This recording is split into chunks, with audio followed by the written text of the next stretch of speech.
Hello, I'm Dr. Scott Watier. And I'm Tommy Welling, and you're listening to the Fasting for Life podcast.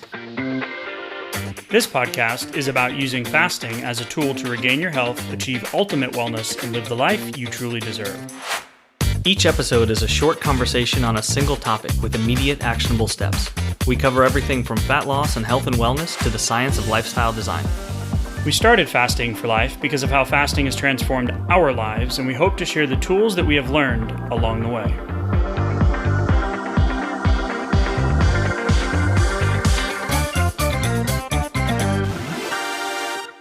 Hey everyone, welcome to the Fasting for Life podcast. My name is Dr. Scott Watier, and I'm here, as always, with my good friend and colleague, Tommy Welling. Good afternoon to you, sir. Hey, Scott, how are you? Fantastic, my friend. Excited for today's conversation. And as we are coming up on the holidays, so this episode is coming out on the 23rd of December. So before we get into today's episode, I want to wish everyone just an absolutely Merry Christmas and Happy Holidays from us here at Fasting for Life. We have big things in store for 2026, and we are so grateful for each and every one of you that is listening in with us over the course of the last few years. Or if you're new, welcome in to the Fasting for Life podcast. We're excited to have you on our fasting lifestyle journey with us. If you want to know more about why we do what we do, why we do an episode each week, why we have the resources, the challenges, the website, etc., and the coaching, head back to episode 0, episode 1, give it a listen. Give us a little grace. We did no idea what we were doing back then. Now that we're 300 plus episodes in, maybe we still don't really know what we're doing, but I think we got a better handle on it. Yeah, hopefully. But it'll give you a little perspective on how fasting transformed our lives and ultimately how it can do the same for you. And if you're a long-term listener, again, just thank you so much for being on this journey with us. The messages, the likes, the rates, the reviews, so grateful. We want to give a shout out, Tommy, to Zach's_healthy_life. This is a 5-star, our favorite kind. Nice. Thankfully, we have lots of them. And he says, the best fasting podcast out there. Right, Tommy? Wow. Thank you, Zach. Stumbled onto this accidentally just by typing fasting in. And the information on this podcast is gold and constantly relevant, easily understandable information for people who aren't physiology knowledgeable. So I love the focus on explaining the physiology, which most nutritionists, dietitians don't do. I was already relatively fit, living a good fasting lifestyle, but I've lost 10 pounds in about 2 months. Never been this lean in my life. So congrats on that, Zach. And keep up the good work. And hopefully you find some more episodes that continue to resonate with you and continue to help you hone in on that fasting lifestyle too. Yeah, and at Zach's_healthy_life, give me a shout out on Instagram. Slide into my DMs, aka as the kids are saying these days. At Dr. Scott Watier on Instagram. Would love to connect. Thank you so much for taking the time and leaving us that great review. And so happy that you find what we do valuable. So thanks, man. Truly appreciate it. So let's get into today's conversation. We're going to title today's very timely episode. And it's kind of like a recap of the kind of the transformation or what we've changed our stance on or how we approach fasting now versus the first 6 months that we did it, 5+ years ago. We're going to name it Personalization and Fasting Beyond the Timer.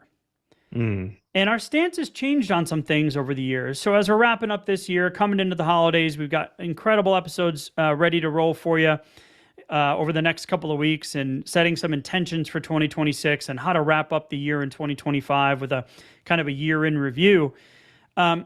This is something that we've truly been found at the core of what we found that's worked best for us. And then the thousands of patients I would say patients from being back in clinic for so many years, people that we've taken through our challenges. And then the hundreds of folks that's been part of our coaching program, we've truly found that this personalization trumps rigid fasting schedules.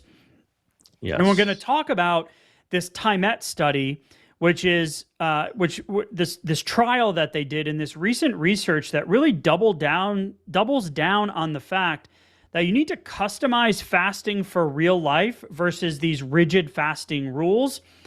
And I could not have said it better myself when in the summary of the research article. So we're going to get into it and kind of unpack what that looks like for this customization, personalization piece to make it fit your fasting lifestyle.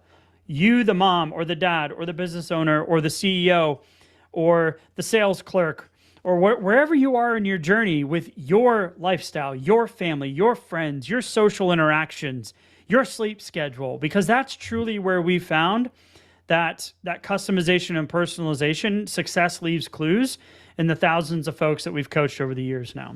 Yeah, and I think one of the downsides of the way that this is oftentimes talked about, or maybe not prescribed necessarily, but a recommended fasting plan, or like, well, when we hear the question, "What's the best fasting plan?" Well, that's such a loaded question. But even if you go hire a nutritionist or a trainer, anything like that, typically what you get is not a whole lot of wiggle room for your personal set of obstacles, your personal obstacle course, your personal lifestyle, and what your schedule looks like and things like that.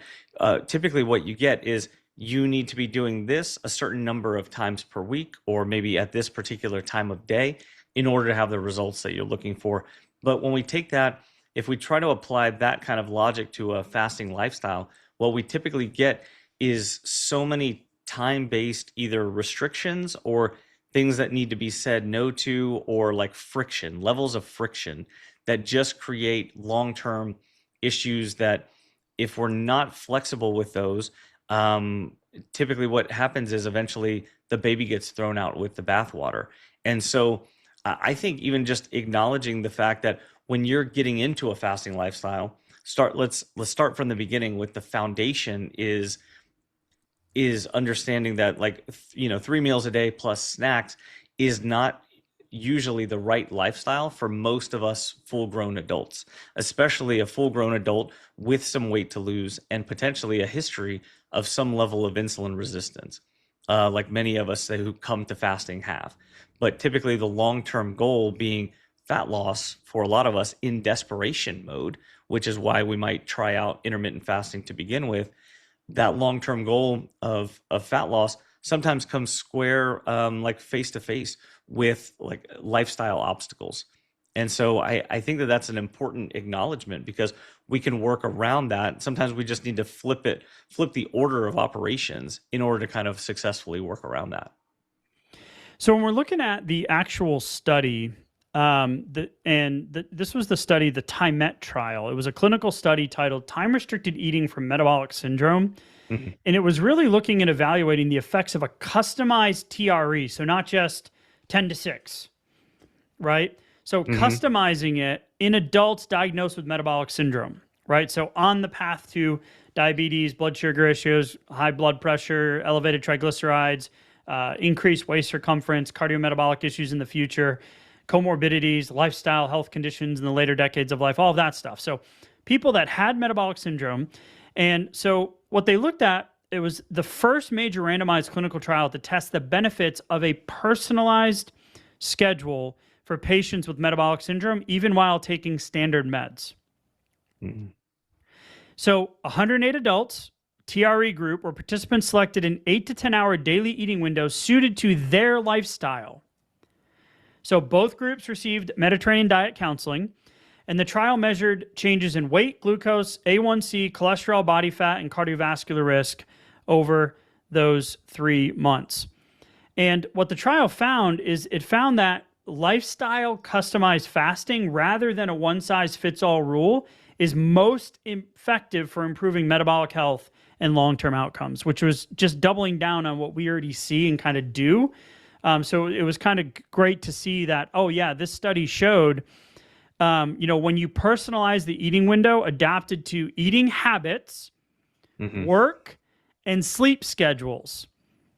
But they also took into account some of the social kind of interactions that these folks had on a day-to-day, week-to-week basis. Yeah, with a really high level of compliance, because that's one of the trickiest things, is long-term compliance to fasting. Now, we've talked recently at length about what your default fasting time is, your foundational fasting time. So even just having that, as the foundation of what you do, even when you can't do high level fasting goal for that day, or maybe exactly what you'd like to do to, hit more accelerated fat loss. That's okay. Not every day is going to be a 10, but just knowing that kind of molding your fasting goals around your lifestyle, especially in the beginning, especially as you're kind of getting the foundation of it and kind of reworking just what you do on most days, rather than thinking about fasting as your next diet, thinking about it more as a lifestyle shift, a long-term lifestyle shift, means that compliance level is going to be higher and results are actually better here, because this is one of the only studies. This might actually be the only They study. said it's the only one. Yeah. Yeah, that we've ever seen that did not have a regimented, actual just time base that everybody had to follow, regardless of what their job situation, their home life, time that they typically go to bed at night and wake up in the morning, circadian rhythm, all of these kind of things. Um, no other study, really kind of absorbs that many variables like that. And so to see the results, get better and compliance get better with that, it absolutely makes sense. It's just that we don't typically hear it being talked about like that, and so most people don't take the liberty of actually doing that. So this is like, hey, these are the results. No, you don't throw away the results just because the eating window went a little bit later. But if that's what works better for your lifestyle, then guess what? You stick to it. So you show up with the consistency. Is it the perfect physiological plan? Maybe, maybe not. But if you can't move all of those lifestyle factors, like we've done numerous episodes regarding shift workers, and so that's a relatively extreme example. If you're not a shift worker, but having those regimented, really outside of ideal biological times, as far as your eating opportunities, if that's what you're contending with, you're not going to be able to, follow a strict regimen, right? Day to day, that your compliance is just going to go to zero. And the amazing thing of this study was that the TRE group saw significant improvements in blood sugar, cholesterol, A1C, long-term glucose control, reduced body weight, BMI, and abdominal fat with no significant lean muscle loss. Wow. The Great. improvement in this study, with all these different variations in this personalization and customization, it outperformed more intensive interventions such as the National Diabetes Prevention Program. Wow. So it wasn't a one size fits all, right? It was around your lifestyle patterns, which is something that we preach and teach, which is the adherence score, right? We've talked a lot about that over a lot of episodes this year, where we found studies where the different fasting schedules had different adherence scores. So the key is it's designed around your lifestyle patterns, making the adherence easier, which then ultimately boosts sustainability, which is so much better than just I'm going to eat OMAD dinner every single day until the weight's off. Yeah. Right? Been there. Yep. Yeah. So nutritional quality, exercise, sleep, that allowed for that flexibility in meal timing. So this is why we talk about putting intention into your week, right? So what's your big, hairy, audacious, result-based goal? What's your forever number? And then we need the actions on how we're going to get there. But you don't get motivated, take an action, and get the scale result you want, right? And I love that this kind of puts the scale in a secondary position as well. It's you take an action, you get a result, you interpret that result as data, you make changes, and then you keep motivated because you're working through this in an active way rather than the just set it and forget it. Here's my fasting schedule. Here's the food I'm going to eat. And then you don't feel good about your food choices. You go off the rails. Life gets in the way. A business lunch comes up. A holiday Christmas party derails you.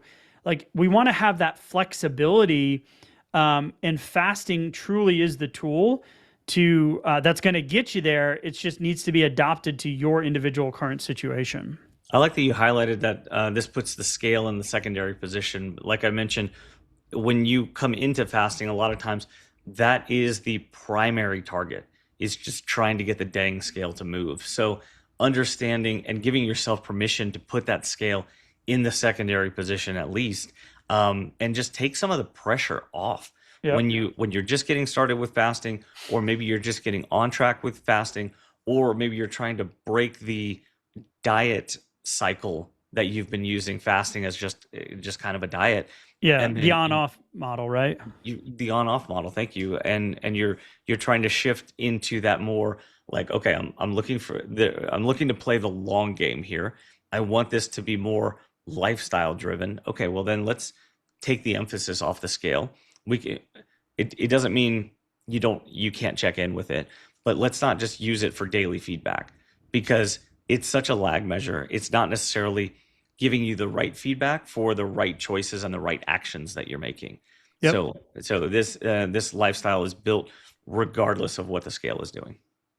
So it's this lifestyle over rigidity fasting adaptation, right? And this Yeah. is what I found in my life and the people we coach and the people that come through the challenges, right? The thousands of folks. This is a feedback we get a lot is, well, what's the best fasting schedule? Well, the one you can stick to. Like, I know it's like, well, we're not really answering your question, but it's like, what do you need? What do you do? What's your eating habits? Like, if you tell me that for me to lose the weight and be healthy and increase my longevity, I need to eat seafood 3 times a day. I'm like, well, that's not the plan for me, because that doesn't include pizza and popcorn nights with the kids. Mm. That doesn't include. I don't like fish. First and foremost, it's not my. I like sushi. Mm-hmm. No one else. My kids like fish. My wife doesn't like fish. Guess what? We don't cook a lot of fish. That's not the right plan for me. Yep. Right. Yeah, lifestyle wise, it just doesn't really work that well. Yeah. Yeah. So the article reviews that flexibility, right? So integrating your fasting schedules with your sleep, work, and social life, but also combining that with your diet, quality, movement, and stress management. So around the holidays, we just talked about this on the last episode. In terms of how to put some floors in, like basement things that you, over the last few episodes actually, but specifically last episode, where we have a full like on it day and then you have a floor. And the floor is a baseline, which allows you to stay consistent because you're still telling your brain that you're on track because you're doing the baseline, right? So if you can't get your workout on that day, just going for a post-meal walk. And we unpacked that last episode. So go ahead, go back and listen to it. But it kind of like, it's not like necessarily outdated that fasting is a one size fit all. But if you're going to be looking on how to like personalize this, we talk about, a 4-hour window on holidays, compartmentalizing it, taking the dessert home. So all of those things are going to be based on what your holiday schedule and routine looks like. And you have family traditions. We're going to be painting cookies this year. Uncle Dave's coming to visit. Super exciting. So damn right, I'm going to eat some of those cookies that night. Heck yeah, that's going to be part of my plan that day. I don't have cookies on the menu this week. Just not part of my thing right now, right? Yeah. We just don't have them. So how do you like personalize your fasting journey? Well, you can go to the show notes, click the blueprint. We have outlines of different variations of fasting schedules. You have to try them on for size, right? I wouldn't recommend buying the wedding dress on Etsy. Right? Like you got to go try it on. Don't buy the Amazon tuxedo, right? Yeah. You might show up looking like the fat guy in a little coat, right? From what movie was that? Yeah, on SNL back in the day. Chris Farley. Or you might look like the guy who's lost 100 pounds and the suit's just falling off you, right? So it's not, you got to try it on for size. So you can get some schedules from there, but you got to start with your current routine. So don't overhaul overnight. Right? Like, I binged on ice cream. I'm just going to throw out ice cream. I'm never going to buy ice cream again. Well, that's only going to last for a short amount of time. Ice cream's eventually going to show up in front of your face at one point, and you're going to have a decision to make. Right? So don't overhaul, throw everything out of the pantry, and just start over. Just like your fasting times. Don't say, oh, man, I've been off. I'm just going to do a 72-hour fast. Like, that's probably not a good, sustainable strategy. So adjust your eating windows, here it is, to fit your work schedule, your family schedule, and your sleep schedule. Focus on quality hydration and exercise/stress management. You got to get some movement in, because when you're underslept, underhydrated, and stressed out, it's damn near impossible to white knuckle your way through repeated fasting schedules, right, Tommy? Yeah, and I think exercise just kind of compounds all of the same things that that you just highlighted there, which is like my ideal exercise from when I was just in the gym, and if I wasn't in the gym, then my food choices kind of fell by the wayside so much. Like there just wasn't structure. I put my eating plan and my exercise plan were basically like one and the same. If one of them fell off, the other one's falling off too. And if one of them's on, then the other one's very much on. So the trouble there is oftentimes your daily schedule, because if you go for that morning workout, if that's your ideal, and then you don't pull it off, well, then what happens? How do your decisions follow after that, the rest of the day, and then going into the next day? And as we can see here, having some flexibility within your lifestyle, understanding where those moving parts are, and having a plan for that, even for your planned exercise times, is one and the same. Because would it be ideal for me to have some exercise after my meals? Absolutely, it would. It's great for glycemic control, great for insulin response, great for insulin sensitivity, and prioritizing sleep. Your sleep, you'll get into a deeper sleep state, more recovery based sleep state faster when you have some activity, between your meal, like especially if it's dinner, and going to sleep. However, it just doesn't always work out that way. So get your exercise in when you can. Be a little bit more flexible about it, Yep. rather than feeling so regimented. Yep, absolutely.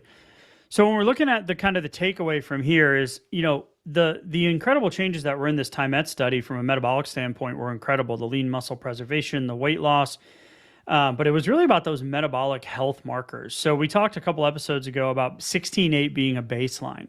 So as you're going through the holidays, make sure that the personalization, customization, we're going to Dallas, we went to Dallas for Thanksgiving. We were going to go to Dallas for Christmas this year. But with 3 kids under 8, we're like, nah, let's stay home. Santa comes here, it just makes it easier. So we went for Thanksgiving. That wasn't on our holiday schedule last year.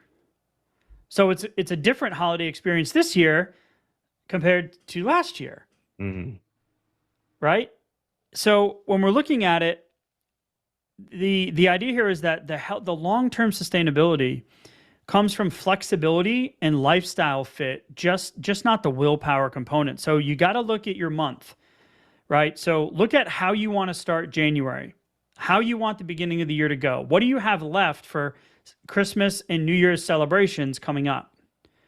What do those look like? Sit down, pen and paper, put your fasting plan together, put your movement plan together, put your hydration plan together, and then you have a floor based off what we talked about last week, to be able to to take the pressure off of your brain from having to make the real-time decisions and try to freelance or figure it out in the moment as you go through this next holidays with Christmas and New Year's.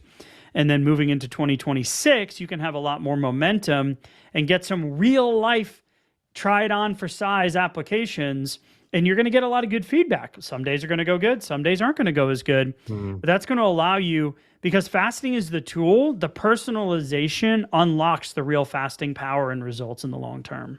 I love when you bring in the holidays into it, because I spent so many holidays being so regimented with that black and white, that kind of perfectionism on off in my diet mind, for my quote unquote diet plan, that during the holidays, it felt like I just had a lot of moving parts. We have split families. We have family over here, family over there, constantly just road warring around, trying to get everybody, trying to see everybody, and it just felt like this is the time to be off track, or to like turn off the diet and it wasn't just even like a day or two. It ended up being maybe a week or two, several times throughout the holiday season, is kind of how it went for us. And that may be an extreme example, but at the same time, you can run into any season of life or any particular quarter, and it could be something, like a good time, or it could be a bad time of life, where you just feel completely kind of like out of control